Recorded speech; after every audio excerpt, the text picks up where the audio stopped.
नमस्कार दोस्तों, स्वागत है आपका इस वक्त की बेहद बड़ी और जरूरी खबरों में, जिसमें आपको हर खबर के बारे में बताएंगे। लेकिन उससे पहले अगर आप भी भाजपा का विरोध करते हैं तो आप अभी इस वीडियो को लाइक कीजिए और इस लाल बटन को दबाकर चैनल को फ्री में सब्सक्राइब करके घंटी बजाइए और कमेंट में लिखिए जय हिंद।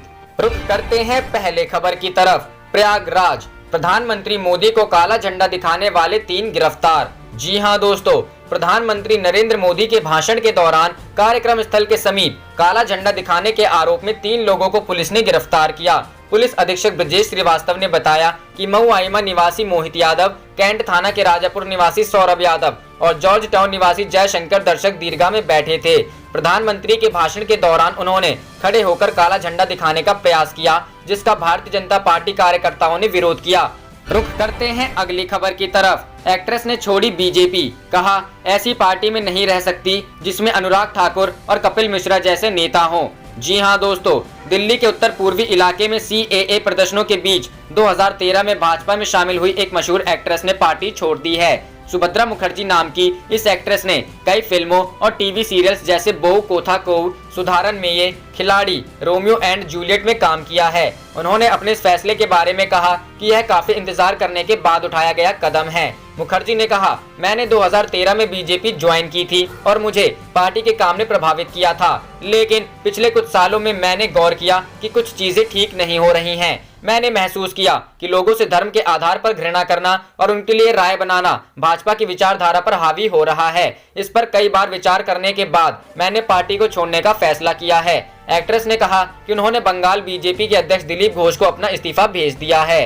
रुख करते हैं अगली खबर की तरफ। आप सरकार ने राजनीतिक दबाव के आगे टेक दिए घुटने, अपने नेता कन्हैया कुमार के समर्थन में उतरी सीपीआई। जी हां दोस्तों, भारतीय कम्युनिस्ट पार्टी ने शनिवार को कहा कि वह अपने नेता कन्हैया कुमार के खिलाफ राजद्रोह मामले में कानूनी और राजनीतिक दोनों तरह से लड़ाई लड़ेगी। भाकपा ने आरोप लगाया कि राष्ट्रीय राजधानी में आम आदमी पार्टी सरकार ने राजनीतिक दबाव के आगे घुटने टेक दिए। दिल्ली सरकार ने राजद्रोह के 4 साल पुराने मामले में जवाहरलाल नेहरू विश्वविद्यालय छात्र संघ के पूर्व अध्यक्ष कन्हैया कुमार और 9 अन्य लोगों पर मुकदमा चलाने के लिए दिल्ली पुलिस को शुक्रवार को मंजूरी दे दी थी। आम आदमी पार्टी ने इस मामले में कार्रवाई अवरुद्ध करने के भाजपा के आरोपों को खारिज किया। भाकपा ने एक बयान में कहा, पार्टी का राष्ट्रीय सचिवालय पार्टी की राष्ट्रीय कार्यकारिणी के सदस्य एवं जेएनयू-एसयू के पूर्व अध्यक्ष कन्हैया कुमार के खिलाफ राजद्रोह के आरोपों को लेकर कानूनी और राजनीतिक रूप से लड़ाई लड़ेगा। बयान में कहा गया है, पार्टी को भरोसा है कि कन्हैया कुमार बेगुनाह साबित होंगे क्योंकि ये आरोप झूठे और राजनीति से प्रेरित हैं। इसमें कहा गया है कि पार्टी का मानना है कि यह दुर्भाग्यपूर्ण है कि अरविंद केजरीवाल सरकार ने राजनीतिक दबाव के आगे घुटने टेक दिए और कुमार के खिलाफ मुकदमा चलाने की अनुमति दे दी। बयान में कहा गया है, मुख्यमंत्री ने शुरू में खुद कहा था कि कन्हैया के खिलाफ राजद्रोह का कोई मामला नहीं है और वीडियो से छेड़छाड़ की गई है। हमें अभी तक पता नहीं चला है कि अचानक उनका हृदय परिवर्तन क्यों हो गया। इसमें कहा गया है, पार्टी राजद्रोह के झूठे मामले में कन्हैया कुमार को फंसाए जाने के कदम का विरोध करती है और अपनी सभी इकाइयों से इस कदम के खिलाफ शांतिपूर्ण ढंग से विरोध जताने का आह्वान करती है। रुख करते हैं अगली खबर की तरफ। कन्हैया कुमार के खिलाफ देशद्रोह केस चलाने से भड़के विशाल ददलानी, केजरीवाल को सुनाई खरी खोटी। जी हां दोस्तों, देश की प्रतिष्ठित जवाहरलाल नेहरू यूनिवर्सिटी के पूर्व छात्र संघ अध्यक्ष और सीपीआई नेता कन्हैया कुमार और 9 अन्य लोगों के खिलाफ देशद्रोह का मुकदमा चलाए जाने की मंजूरी देने को लेकर गायक और संगीत निर्देशक विशाल ददलानी ने आम आदमी पार्टी पर निशाना साधा है। ददलानी ने ट्वीट किया, आपने सरकार की गलतियों की आलोचना करने वाले लोगों के रूप में शुरुआत की। आपके अधिकांश समर्थक अब भी वही लोग हैं और अभी भी वही काम करते हैं। हम में से कुछ बड़े जोखिम में हैं। आम आदमी पार्टी के बड़े समर्थक माने जाने वाले ददलानी ने अपने ट्वीट में साथ ही लिखा, हम उस राजनीतिक परंपरा का भी तिरस्कार करते हैं जो महज वोट, छवि और फायदे को देखकर सही और गलत का फैसला करती है। उन्होंने कन्हैया कुमार सहित विभिन्न छात्रों के खिलाफ देशद्रोह चलाए जाने के फैसले की खबर को ट्वीट करते हुए लिखा, और यह सरासर गलत है। बता दें कि दिल्ली में अरविंद केजरीवाल के नेतृत्व वाली आप सरकार ने शुक्रवार को कन्हैया, उमर खालिद, अनिर्बान भट्टाचार्य और जेएनयू के अन्य पूर्व छात्रों मुजीब टैटू, खालिद भट्ट, जामिया मिलिया इस्लामिया के पूर्व छात्रों उमैर गुल, पत्रकार बशारत अली के खिलाफ मुकदमा चलाने की मंजूरी दे दी। आरोपियों ने कथित रूप से 9 फरवरी 2016 को एक जुलूस का नेतृत्व किया था और एक कार्यक्रम के दौरान जेएनयू परिसर में कथित रूप से देश विरोधी नारे लगाए। केजरीवाल सरकार के इस फैसले से नाराज ददलानी ने इसके साथ ही केजरीवाल से कहा, कन्हैया गिरफ्तार होने से पहले क्या कर रहा था। आप खुद देखें, मुझे बताएं कि क्या आप इसमें कोई देश विरोधी बात सुन रहे हैं। रुख करते हैं अगली खबर की तरफ। पूर्व गवर्नर रघुराम राजन ने बीजेपी सरकार पर लगाया बड़ा आरोप, अर्थव्यवस्था में गिरावट की वजह भी बताई। जी हां दोस्तों, हाल ही में एनएसओ के द्वारा जारी किए गए सितंबर-दिसंबर के जीडीपी आंकड़ों ने सरकार को मामूली राहत दी है, लेकिन जीडीपी ग्रोथ 4.7% ही रहने से देश की आर्थिक स्थिति में ज्यादा सुधार नहीं हुआ है। इस बात से नाराज आरबीआई के पूर्व गवर्नर रघुराम राजन ने बीजेपी सरकार पर आरोप लगाया है। रघुराम राजन ने कहा है कि सरकार अर्थव्यवस्था पर ध्यान नहीं दे रही, बल्कि अपने राजनीतिक और सामाजिक एजेंडे को पूरा करने में लगी है।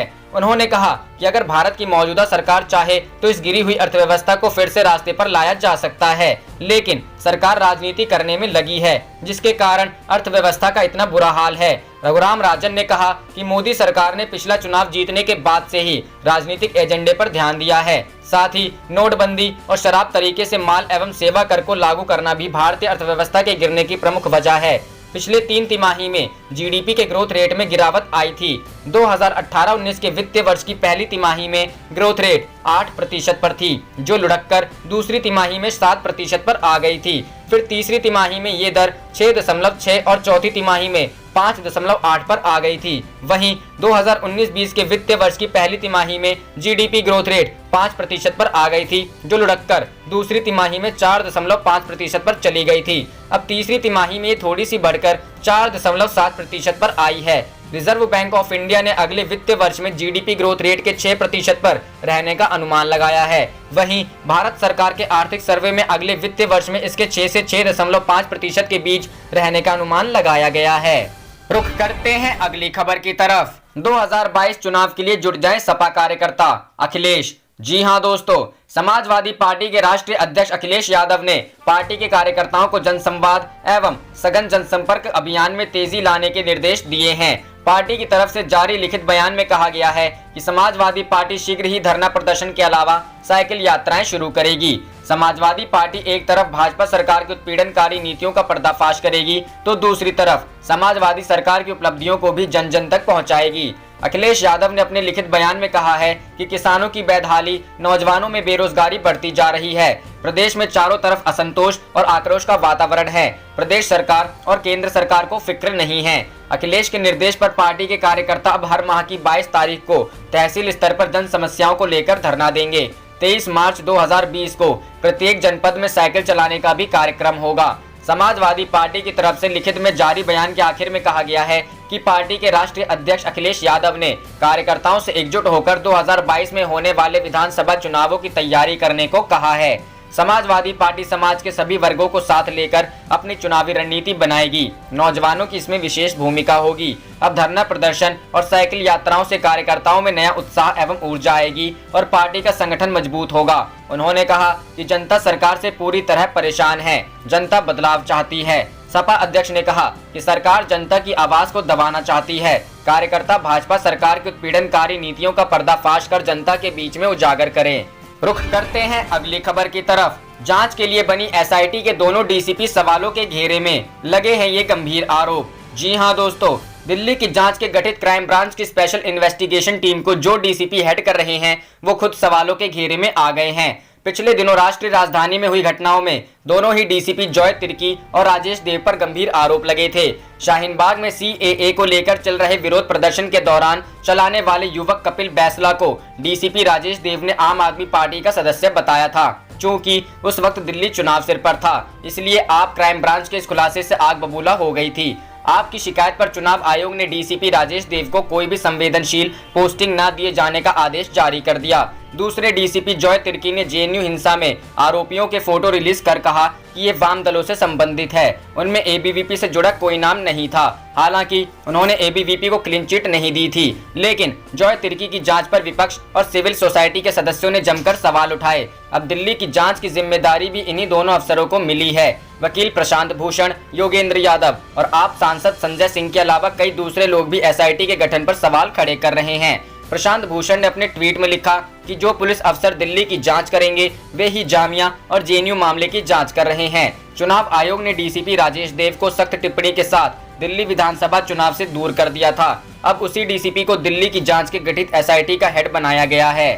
रुख करते हैं अगली खबर की तरफ। बिहार में अब डोमिसाइल के मुद्दे पर जुदा हुई एनडीए की राहें, तेजस्वी के साथ दिखी बीजेपी। जी हां दोस्तों, बिहार की सियासत में आजकल उठापटक का दौर चल रहा है। पहले एनआरसी, एनपीआर, फिर जाति आधारित जनगणना पर बीजेपी के ना चाहते हुए भी विधानसभा से प्रस्ताव पास करा लिया गया और अब मुद्दा डोमिसाइल का है।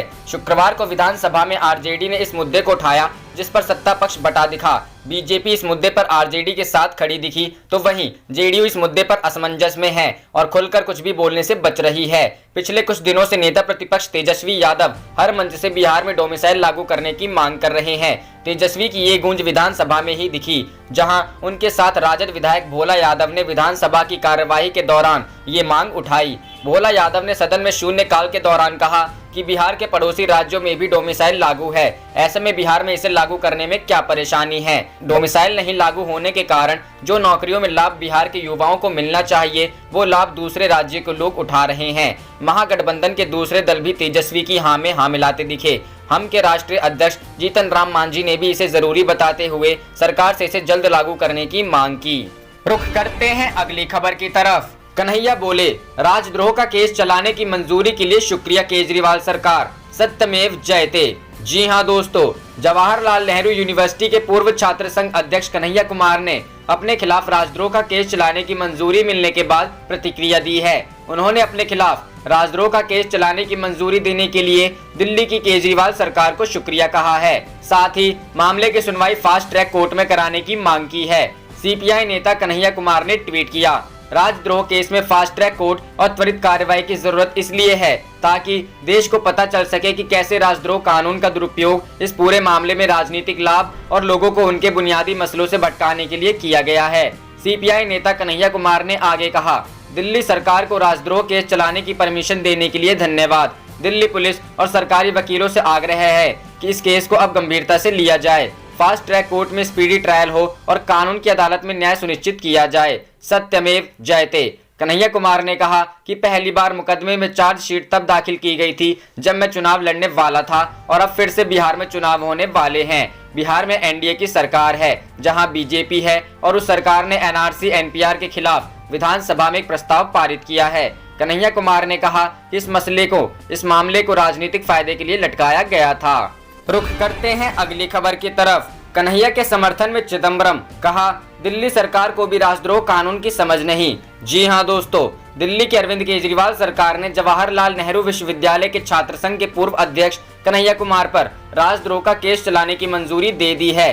कांग्रेस नेता पी चिदम्बरम ने दिल्ली सरकार के इस फैसले पर नाराजगी जाहिर की। पी चिदम्बरम ने शनिवार को एक ट्वीट में कहा कि राजद्रोह कानून के बारे में केंद्र सरकार की तरह ही दिल्ली सरकार की भी समझ कम है। मैं भारतीय दंड संहिता की धारा 124A और 120B के तहत कन्हैया कुमार और अन्य के खिलाफ राजद्रोह का केस चलाने की मंजूरी देने का कड़ा विरोध करता हूं। दिल्ली सरकार के फैसले पर कन्हैया कुमार ने भी प्रतिक्रिया जाहिर की है। कन्हैया कुमार ने एक ट्वीट के जरिए शुक्रवार को कहा, दिल्ली सरकार को सेडिशन केस की परमिशन देने के लिए धन्यवाद। दिल्ली पुलिस और सरकारी वकीलों से आग्रह है कि इस केस को अब गंभीरता से लिया जाए, फास्ट ट्रैक कोर्ट में स्पीडी ट्रायल हो और टीवी वाली आपकी अदालत की जगह कानून की अदालत में न्याय सुनिश्चित किया जाए। सत्यमेव जयते। एक अन्य ट्वीट में कन्हैया कुमार ने कहा कि सेडिशन केस में फास्ट ट्रैक कोर्ट और त्वरित कार्रवाई की जरूरत इसलिए है ताकि देश को पता चल सके कि कैसे सेडिशन कानून का दुरुपयोग इस पूरे मामले में राजनीतिक लाभ और लोगों के उनके बुनियादी मसलों से भटकाने के लिए किया गया है। रुख करते हैं अगली खबर की तरफ। मोदी सरकार पर सिब्बल का तंज, आपने वाजपेयी की नहीं सुनी, हमारी क्या सुनोगे। जी हां दोस्तों, राष्ट्रीय राजधानी दिल्ली पर कांग्रेस ने केंद्र सरकार के राजधर्म पालन करने की अपील की थी। राजधर्म पर एक बार फिर सियासत बढ़ गई है और राजनीतिक बयानबाजी का दौर शुरू हो गया है। शुक्रवार को केंद्रीय मंत्री रविशंकर प्रसाद ने कहा था कि कांग्रेस पार्टी राजधर्म के नाम पर लोगों को भड़काने का काम ना करे। केंद्रीय मंत्री का बयान सामने आने के बाद अब कांग्रेस के दिग्गज नेता कपिल सिब्बल ने पलटवार किया है। कपिल सिब्बल ने शनिवार को एक ट्वीट किया। कानून मंत्री कांग्रेस से कहते हैं कि प्लीज हमें राजधर्म ना सिखाएं। हम कैसे आपको सिखा सकते हैं मंत्री महोदय, जब आपने गुजरात में वाजपेयी जी की नसीहत नहीं सुनी, आप हमें क्यों सुनेंगे। सुनना, सीखना और राजधर्म का पालन करना आपके मजबूत बिंदियों में से एक नहीं है। दरअसल साल 2002 में जब गुजरात में भड़के थे, तब तत्कालीन प्रधानमंत्री अटल बिहारी वाजपेयी ने उस वक्त के मुख्यमंत्री नरेंद्र मोदी से राजधर्म का पालन करने को कहा था।